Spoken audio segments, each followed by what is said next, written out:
going to segue into this morning's preach, and I'm going to have to eat a little bit of crow. Because for 2 weeks in a row, I told you we were going to launch a series called Covenant. And we are. I wasn't wrong, right? I missed the timing. And it was interesting, too, because I kept feeling like I'm so excited about this series. I already been studying a bit and just considering some things that God wanted to say, but just kept feeling like maybe this wasn't quite the time. And so I just kept praying about that. And we're actually going to do a series for the next few weeks. This one won't last terribly long, but it's incredibly important, called Values. Then we'll come back and do the series called Covenants. The thing about eating crow, Rodney, is it's not too bad once you get past the feathers, right? It's just better to just go ahead and own it when you're off just a little bit. So I'm excited about the series we're going to do on covenants. I think it's incredibly important. We're just not quite there yet. But I think this series on values. So I have an opportunity over these next few weeks, along with our team, to introduce our church family to the values that drive us here at 828. Here's what we say about values. Values determine and drive the vision, and they set the culture, those things that you value. And I want to start this series this morning just by giving you a definition of this, of what a value is. Or in this context, we're talking from what some would say like an ethical or philosophical perspective. So you certainly can relate it to things in regards to money or investment. So you'll see some overlaps sometimes in this conversation. But we're talking about values in regards to beliefs, principles, and behavioral characteristics. Here comes your definition of individuals or groups that are established and, come on, that's an important conjunction, exercised as the highest priority. That's what makes them a value, right? And when necessary, at the expense of lesser priorities. Another way that you could say that, or let me just give you our first takeaway, and then I'll jump to what I was about to say. But we tend to identify beliefs or values rather than practically prioritize them. So saying that you believe in something, and we'll often call that a value. Like we'll say, these are our family values, or these are our organizational values. These are my values. But if we don't practically prioritize them, then they're really just beliefs that we're saying out loud. Like we believe that's what we should do, but it's not what we're doing. Uh-oh. It already got a little preachy. There you go.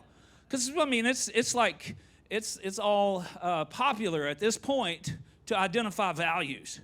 But they're not really values if they're not paid for priorities. Hence the word value. Get it? Valuable. In fact, another maybe even almost better working definition of this word value would be a value is something you would give something up for. And that's how we, like when we were having these conversations about 828 Church and we were thinking about what our values are and how those would determine and drive the vision. Like they would decide what we were going to do as a church family and ultimately establish culture. Culture is just what becomes your norm. Like this is how we do it. This is how we do business. This is how we operate. And it becomes almost like this unspoken matrix for the way that we're going to move and operate. You know what I'm saying? Like we just know, hey, you don't do that. You know, and your kids will pick up on that if you're people that have kids or in the culture of an organization, people that work, you know, it starts at the top and they can tell, okay, it's okay to operate this way or it isn't. That's culture. We establish culture in that sense. But it all starts with values. And so when we were in the sort of planning, dreaming, visioning phases of 828 Church, we sat with a team of people from here in Wilmington and people that had relocated to be a part of this church plant. And I said, okay, what are our values? And I don't believe we ambiguously or autonomously select those, by the way, and I'll get to that later in this message. But Adam, those actually do come from God. You understand what I'm saying, Judd? Like, those are things that God gives us. He helps us to know and understand what He values, and as Christ followers, that's what we're meant to value. But as we sat in that circle, Miss Mary, we talked about values. People said things like, well, if we're going to launch a church and we're going to build a church family, we're going to call it family, then we need to really value connection, real relationships. And real relationships, they're built on certain virtues that are also, in a sense, values, like honesty and integrity. So when we've gone through some hard things, here even in this church and church family, I have stood on this stage, and in as much as it was appropriate, I have been honest about where we were and what we were doing or dealing with, because we want real relationships and connections. We've been willing to pay a price for connection. I get on this stage and I talk about, don't just come check church off the list, but connect with some people, care about some people, get some skin in the game. And that's not always popular. I'm not sure it's the greatest church growth strategy, but it is the right thing to do. We value that, and we value it enough to pay a price for it. I'm going to say it again. A value is something you would give something up for. And if you're not willing to give something up for, it's an ideal, but it's not a value. Well, I wish it worked that way. Okay, well, are you willing to do something to make it work that way? Like, are you going to lay down these desires you have in order to be a person who is trustworthy in relationship? Or whatever that is. It takes some grace capital. That's going to come up often in this series as well. I'm not going to pretend that we can pull any of this off without Jesus, because we can't. Because we can't. We don't have the capital to pay for our own values, but we can get it from God. But talk is cheap. Probably could have just cut through the last 3 minutes of explanation and said talk is cheap, and everybody understood what that means. Because we can talk about what we value, but talk is cheap. One of Ron's favorite quotes, here you go. Captain Redundancy hits the stage again today. Okay. Your walk talks and your talk talks, but your walk talks louder than your talk talks. Talk is cheap. Man, I ain't saying this to you. I don't want you to think I'm saying this to you. But this is what my daddy would say to me, put up or shut up. I'm not saying that. But that's what my dad would say. You say you want to do this, you say you want to accomplish this, put up or shut up. Go get it, you know. Now, again, that's not completely balanced either, because we can't go get it without God. We can't. I mean, that's fine if you're saying, I'm going to, sell 3 ricks of wood. You're a good old country boy. Dad hands you a chainsaw and says, go do some work. That's a real story, right? But I'm not talking about that. I'm talking about who we want to be from the inside out before the Lord. Those things we value, we can't just go get it. It doesn't work that way. We got to push into who He is and allow Him to teach us to be who He made us to be and give us the grace to be it. But it still costs us something. It costs us giving in to our own desires all the time. It costs us some time. When we would rather just be scrolling a news feed or something, we say, Jesus, I'm going to push into who you are. The price in that relationship and context is a privilege. Boy, there's another Ronism. The price, if you're willing to pay it, what you'll discern and discover is the price is actually a privilege. The price itself is valuable. It has intrinsic value itself, the price that we would pay for our values. The message in this first in the series, because we're actually going to talk about specific values, but today I'm going to spend the majority of my time explaining what we believe a value is. And the message is literally titled The Value of Values. Because real values actually have value, and it is intrinsic. And Jesus knew that. Luke 14:28, He said to His disciples that it was necessary to count the cost, to discern and determine whether you had enough and or were willing to pay the price. Are you going to step up and pay the price? And then James, the brother of Jesus, who at first didn't believe in Jesus, I always like to throw that in when I read anything from James, because it's fascinating to see how awesome and redemptive Jesus is. So wherever you started, that does not determine how you're going to finish. James, the brother of Jesus, he didn't even believe Jesus was the Messiah. He was his own brother. Who are you talking to? I know who you are. You're Jesus. You're my little brother. He's actually his big brother. So let's get the chronology right. But then he realized, man, this guy is who he says he is. Is that anybody in the house today? Stepping off course here a little bit, but maybe you came and you were like, uh-oh, he really is Jesus. I'm going to follow him. Hey, I got good news for you. It's not too late for that. If you just got started, you're good, because the pastor of the first church, the New Testament church, was James, the brother of Jesus, who didn't initially believe in or trust in Jesus. So there you go. We're good. And James, though, man, he laid it out real, right? Because he said, you can talk, but are you doing something about what you're saying? Dear friends, he said, James 2:14, do you think you'll get anywhere in this if you learn all the right words but never do anything? Does merely talking about faith indicate that a person really has it?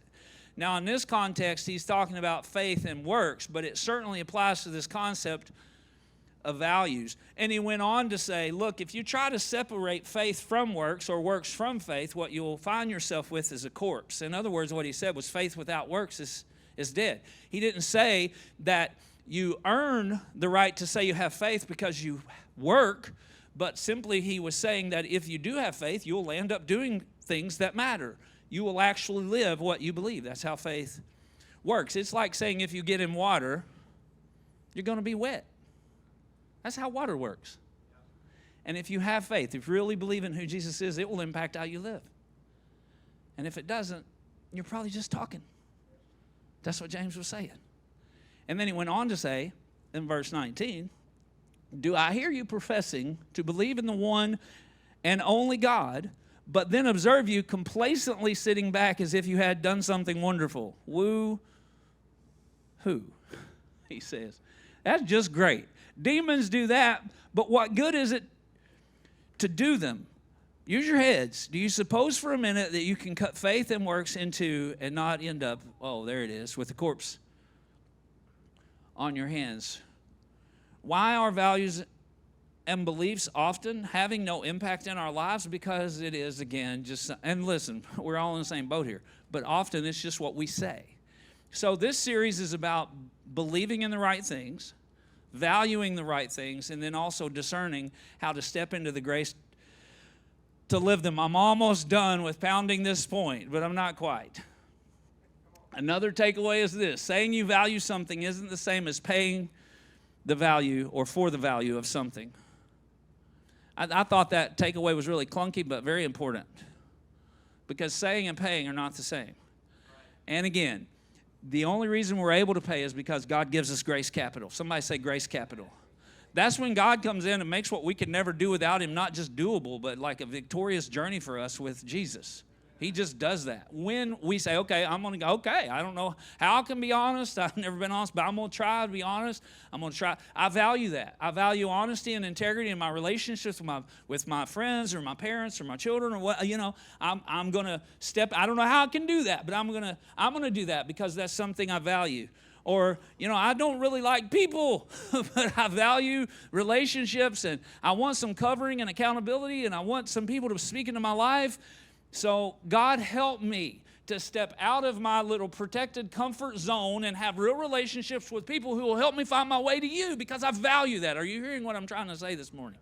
Now, to say that stuff's important to us, I want to be a godly dad, or I'm speaking about me right now. I've said for years, I get credit probably in some cases I don't deserve for being a bit of a visionary. But I have said for years that the most significant place, Mike, that I need vision is in the area of being a godly husband and dad and now pawpaw. And not even just pawpaw, but for one little girl, pops, right? I mean, and so to be that, I'm like, I value that. I can't even express to you how much that means to me, how much I value those roles. But to be godly in those, there's a price to pay. Like, I need to dig in. And I need to choose integrity in moments when no one else is watching or sees who I am, because it matters for me. I value that. And it means grabbing this sometimes and saying, learn to like the word no. You're going to hear it a lot. You're about to lose some sleep for somebody else because you value being godly in this role and relationship.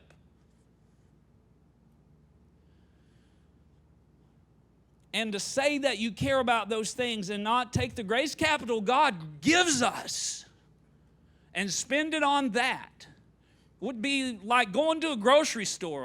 We about to eat healthy. You know what I'm saying? Which I'm not trying to say that, but Julia stepped out for a second. Oh, she's back. She just stepped back in. How ironic, right here in house. A person who sort of is like a volunteer health coach, which just really means she's my health conscience, I think, at this point. But anyway, she stepped out and right back in. See, that's how that works. That's crazy. But you go to the grocery store and you're like, I'm going to do better. And some of that food costs a little bit more, but you're going to buy better food, right? And you're intentional, and you load the grocery cart, and then you get to where the checkout line is, and then you walk out the store because you don't want to pay for it. and it will do you no good. There's no benefit in that. Filling a grocery cart of things and then walking out without paying, right? It just does. It doesn't actually, and that's how it is with values. Okay, now I'm really done with that. And then there are values that have intrinsic value, and there are values that are extrinsic, meaning they have value because we've put value on them. And that happens in the market. Like, you have things that have intrinsic value, and maybe they're rare, things that are rare, like diamonds or something like that, and they're in high demand, and they also might actually be overvalued, but there are just certain things that have value. But then the market drives value in some things, and it can get really wacky and out of balance. Come on, do you see where I'm going with that? In regards to things that matter in life, sometimes we are paying a high price for things that have extrinsic value. It's not real. It's just popular. You see what I'm saying? It's a cultural phenomenon, but you're like, in the real world, what value does that have in the long run for me or the people I care about? And things that have intrinsic value, they have value on their own. Like, just, again, I'll use the example of honesty. Or I will say to you that when you value relationships themselves have value. They don't just produce value, but they're valuable. We were built for that. But when we choose to be honest, if no one gives us any favor for it, it's still good for us. Like, from the inside out, we know, okay, I did. You know what? I said that a couple of times this week. There were a couple of interactions I had outside of this church family. I'll just qualify with that. And folk weren't very nice. And I had to step myself back a bit, because my flesh wanted to do one thing, but my spirit said that's not what you ought to be doing right now, right? And so I stepped myself back. And then I said to myself, you get to be who you're made to be even when someone else isn't who they ought to be. You see what I'm saying? And there was value in that. Like, they didn't change. Their attitude toward me didn't change. Nothing got better in regards to how things were being handled for them, but boy, was I good. You know what I'm saying? Values have intrinsic value. Doing the right thing is worth doing. We say that here, do the right thing because the right thing is the right thing to do. And it has intrinsic value. Because why? Because God gave it that kind of value.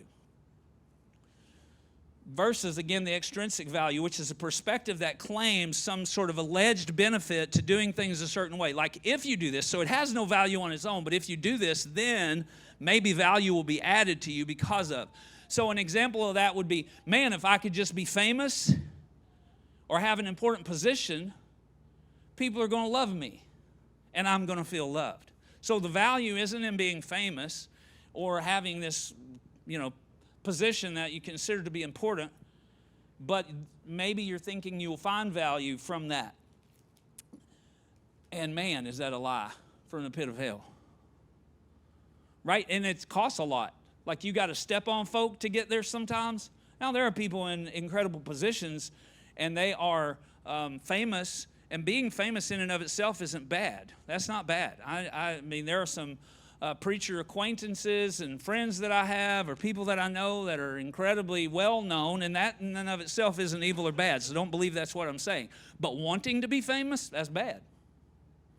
Needing to be famous, that's disappointing. You're going to be disappointed. It's not bad to be famous, but it's bad to have to be famous or need to be famous. And you'll pay a high price for it, and then you get there and figure out, man, it didn't give me what I thought it would. Are y'all following me? I know this is kind of, I'm doing something right now, teaching what real value is, because we're lost in our world, and we're paying a high price. Do you ever feel like you overpaid for something? Look, we're selling out our lives for things that have no real value, for things that are priceless. God will bless you with what you need. Don't worry about that. Money's good, and fame and fortune, if it puts someone in a position that God placed them in so they can tell the truth about who He is, come on, somebody. And that person that's in that space, if they're where God wants them to be, they don't need it. They're there because God put them there, and that's a completely different thing. Everybody know who Moses is. Moses wasn't evil, all right? But there's some folks that tried to take his place that were, right? Did you ever feel like you overpaid for something? Isn't that one of the worst feelings ever? Like, even if you have plenty of money, but you just got triple charged for something, And then it wasn't even good. My wife is a CPA. I felt like that was some sort of confession.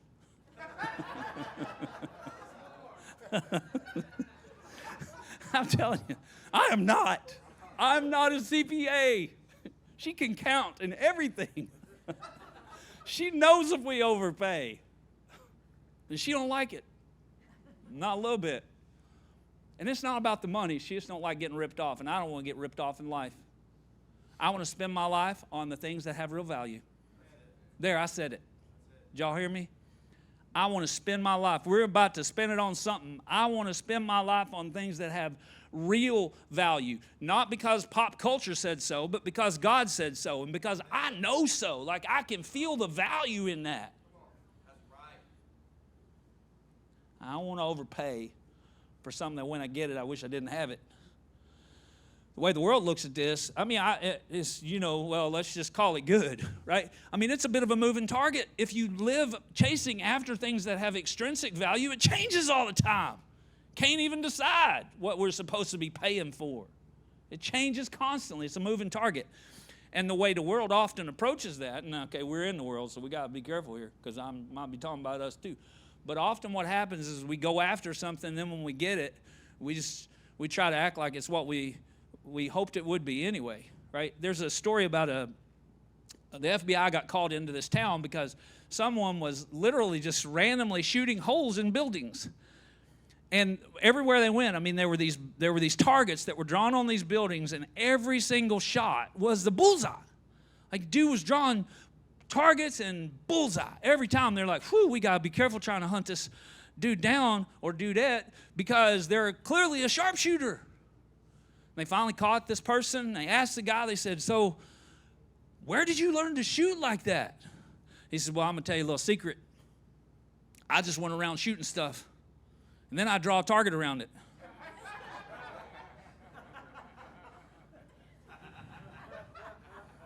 Huh? Welcome to our world. Welcome to our culture. Yeah, we hit the bullseye. Yeah, that's what happened. You feel good about that? Because I don't. And thank God for giving us a target to hit. Right? He gave us His Word.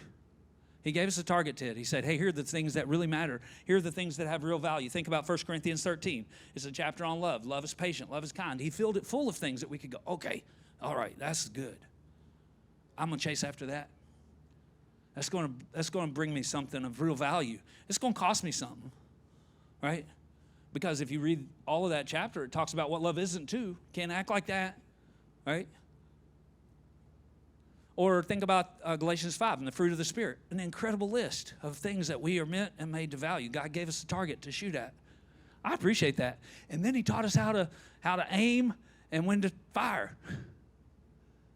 You actually stand over our shoulder saying, no, just a little bit. There you go. Never alone, not for one minute. The truth is when earthly things are overvalued, eternal things are devalued, or in some cases not valued at all. That's really tough. Jesus spoke to that in Mark 8:36. He said, for what does it profit a man to gain the whole world and forfeit his soul? For what can a man give in return for his soul? Nothing. Be the correct answer. Another takeaway is this: what a waste to spend a life on things of little or no value and that don't last. And God help us. I'll say again, I don't want to do that. And I have at times. I've paid a pretty high price too. But I said I would mention this several times, and I don't regret doing it, but there's grace capital. I want you to hear me. Because if you try on your own to go sort of, I guess, cover the cost for the things that you value, you won't be able to do it. Anybody ever try that too? I mean, you get to the checkout line of life buying that bucket full of groceries, and you won't have enough dough to pay for it. But then Jesus steps out and says, hey, let me help you choose. I'll be more than happy to help you pay. I'll help you cover the cost. I'll give you the grace for that. I'll help that sacrifice be something that not only do you want to do, but that you find joy in doing. And you realize the other paying, the stuff that was cheap, which it isn't always cheap, but even the things that's cheap, they have no value. God graciously gives us the capital to pay. Matthew 22:36, he gave us some pretty specific and explicit answer too when it comes to how we can prioritize these things. I want to give you one other, before I move into that actually, though, I want to give you another example of what it's like when someone sees the value in something and is willing to pay for it. Because I had a story that came to me, and I've been living in this space, I guess always, where I tell stories about my mom. But my mom was a really sacrificial human, but she never seemed to be living with lack in her heart. And there was this season, Mom liked and wanted to improve our house. So I've shared here before that we grew up in a really tiny house. Before there were tiny houses, it was just small. But she was always working to make it better. In fact, at one point we closed in what was a dirt carport, and it became the bedroom for my brother and I. Before that, all 5 of us kids slept in one bedroom. Crazy. But she was always working, and Mom was a hard worker. Some of you have heard me say that my mom went back to school. I'm the youngest of 5, and she went back to school when I was a 10th grader and actually graduated on a Saturday from college after I graduated from high school on a Friday night. I mean, she taught for years and years, and God really blessed them later in her financial life and journey. But when I was a little kid, the school that we went to, especially my older siblings, were getting picked on quite a bit, especially on the bus. A lot of getting picked on the bus. And Mom had a job that paid decent. It wasn't great, but it was pretty good. And she had these plans. The house we had, she wanted to put a porch on the front of it, like it had concrete blocks and dirt straight onto gravel. And I know she had some other things she wanted to do, and she was always working hard to do the best with what she had. But in this season, she gave up her job that paid more and became the bus driver. Yeah. That's what you do right there. She went and talked to the superintendent and the principal, and they didn't listen. Her kids were getting picked on. And she valued our sense of identity and worth and destiny more than she did a porch on the front of her little house. You know what I'm saying? Or having more money and financial security in the bank. Mom became the bus driver, and then nobody get picked on anymore. Because values, things you value, you don't have an issue with paying for them. And she didn't get a nice porch. I will tell you this, though, that we swept the dirt. Mom didn't quit caring about the things she cared about that were priorities but not values. There are things in our lives that are priorities. There are big priorities around here. We try to do things well. We do the best we can. And in fact, from my childhood, we've sort of developed this axiom where when we're not going to value, like we're not going to go spend our money on something, that we don't believe sort of fits our values. If it's a priority, we'll certainly pay for it. I'm not saying that that's not the case, but in some cases, we're just going to have to do the best we can with what we have because of the priority list has to walk its way through our values. And so we say around here, well, we're going to sweep the dirt. We couldn't build the porch, but we swept the dirt. You know what I'm saying? And we did, man. When I was a kid, we might have had those concrete blocks, but we had the cleanest dirt you've ever seen.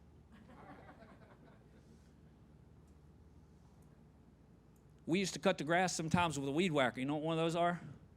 It don't have a motor, I'll tell you that. It's got a little blade. It's not when we didn't have the money for a lawnmower because Mom spent it on school clothes or something like that. I cut the grass sometimes with scissors. Y'all think, now I sound like that crazy guy that says we walked uphill to and from school. That's what I sound like just now. I mean, I didn't cut much grass with scissors, but I'm just saying, it wasn't that she didn't care about those other things. She just didn't care as much about those things as she cared about those things that mattered the most. That's what makes it a value. And then when Jesus was helping us to understand ultimately what our values should be, and I'm going to land this, he said this, you must love the Lord your God. So he was asked a question by the Pharisees, what's the most valuable thing? The Sadducees that tried to trap Jesus and it didn't go well. And then the Pharisees were like, let's give him one he can't answer. We're going to do better than they did. And they said, what's the first and most important commandment, They were trying to ask him, what's the thing of most value? Here's what he said. I think we should listen to what Jesus says. What do y'all think? This seems like a good way to go. He said, you must love the Lord your God with all your heart, all your soul, and all your mind. That's a lot. And he said, this is the first and greatest commandment. A second is equally important. Love your neighbor as yourself. In fact, all the other values, right? The entire law and all the demands of the prophets are based on these two commands. What's valuable? Well, it starts with valuing God and our relationship with Him. The first and most important value in our lives has to be our relationship with God. And then when we're healthy in our relationship with God, we'll have the right relationship we need to have with others. Jesus said at one point in that scripture about counting the cost, He said, look, if you even make your mother, your father, your brother, your sister, your family more important than me, you're missing it. In fact, you're going to be no good for them. Seems like a really harsh scripture, but the only way that I can be the husband and the dad and the papa and the pops that I need to be is by putting God first, and then God gives me the grace to love my family well. Are y'all hearing me this morning? Yes, sir. Love the Lord your God with all your heart, soul, and mind, and others, even still before you. And then God will take care. Come on, somebody. God will take care of you. And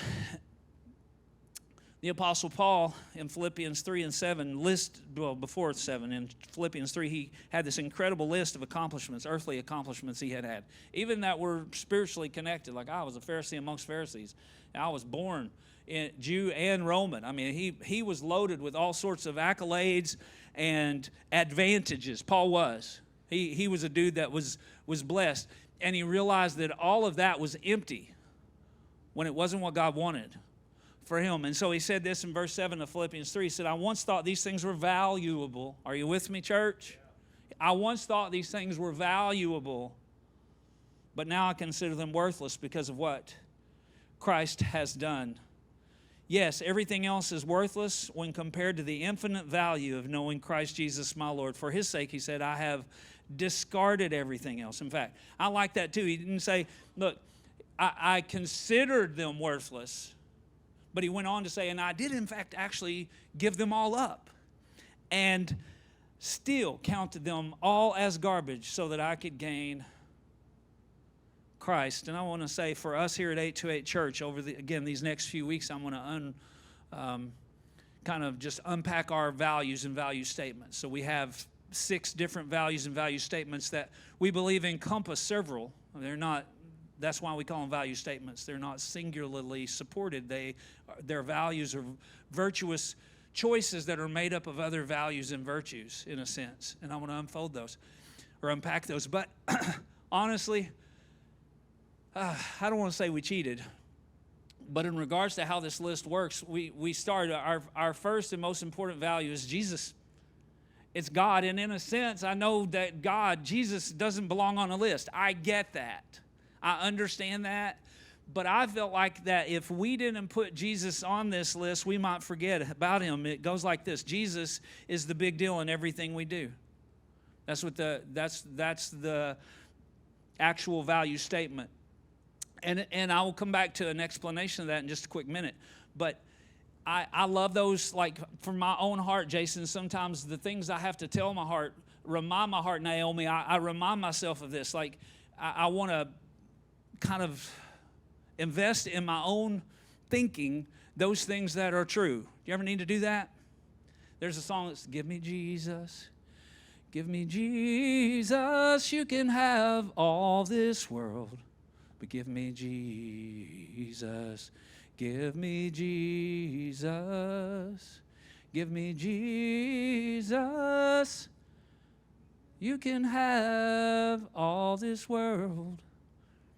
It sounds like something my granddad was singing, but it's a song. I'm thinking that's. I'm wanting to give credit to Matt Marr for that, and I'm pretty sure I'm getting that wrong. Check that. Or think about, way back when worship music kind of, we used to sing certainly songs that were worshipful, but then worship music kind of in the sense that we see it now. One of the very first songs that ever really was one that lots of churches were doing together was called Shout to the Lord. Remember the Shout to the Lord, all the earth let us sing. Power and majesty, praise to the King. Mountains bow down and the seas will roar at the sound of your name. I'll sing for joy at the work of your hands. Forever I'll love you, forever I'll stand. Nothing compares to the promise I have in you. Or maybe go a little further back, right? 'Tis so sweet to trust in Jesus. The worship team's going to join me on the stage this morning. Those are powerful things to speak to our hearts. just to take him at his word, just to rest upon his promise, just to know, thus saith the Lord. Jesus, Jesus, how I trust him, how I prove him o'er and o'er. Jesus, come on somebody, Jesus, precious Jesus, oh for grace. There you go. There's that grace capital, Mallory. Oh, for grace to trust him more. Probably never completely, but more. Come on, anybody, can somebody say more? Trusting him more. More than I did before. Come on, I'm getting there with God and this big bunch of grace. Jesus is the big deal in everything we do. Back to this value statement. Jesus is always the big deal. It's his church, not ours. Whatever we're doing, whenever and wherever we're doing it, he gets center stage and decision-making privileges. The most significant factor in every meeting is an encounter with the risen Christ. And that's at the top. I know it's a standalone and all the rest of whatever the list looks like really is under that, but I felt like we needed to say that. And we needed to remind ourselves of that. Because at the end of it, valuing Jesus, last takeaway. This is today's big takeaway, by the way. Valuing Jesus and your relationship with him first and above all else guarantees an incredible return on investment of both immense temporal and eternal value. Back to my mom for just a minute. Talk about an ROI. Ooh, that lady. I mean, no, she was never rich, though she did live in a house that was paid for, and just incidentally, and for the record, she had a couple of nice porches. I just like to put that out there. She did. We made sure of that, mostly my brother. He had some really good porches. And she essentially carried my dad to the throne of grace. He wasn't walking with God when I was young, but Mom was so persistent in the way that she loved him. It was a beautiful thing to see. And then she went to be with Jesus about 1.5 years ago. And I have a biased perspective, I will admit it. But the testimony of joy that that lady had in her life is real. It's real. And that's a return on investment.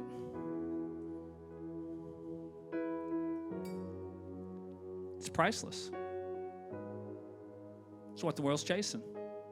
Sense of purpose, peace. Everybody wants some peace. And some joy. And that's what you get when you give what you got to Jesus.